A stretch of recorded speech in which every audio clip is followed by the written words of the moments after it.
শিকদারের প্রয়াণ দিবসে উন্নত মানের রোগী পরিষেবা দেওয়ার লক্ষ্যে উত্তর দমদম বিধানসভা কেন্দ্রের বিধায়ক সৌরভ শিকদার উত্তর দমদম মিউনিসিপ্যাল হসপিটাল পরিদর্শন করেন।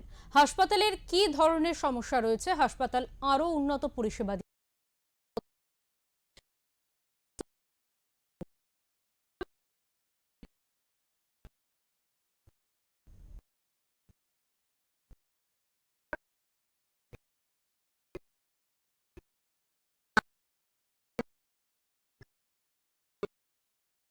যে দুটো হাসপাতাল আছে পৌরসভার আন্ডারে, একটা এটা, একটা নিউ ব্যারাকপুর, এই দুটোরই আপগ্রেড করতে হবে। কারণ আমার বিধানসভায় কোনো ভালো হাসপাতাল নেই, হয় সাগর দত্তে যেতে হয়, না হলে আরজি করে যেতে হয়। তাই সাধারণ মানুষের চিকিৎসা পরিষেবা পাওয়াটা খুব জরুরি।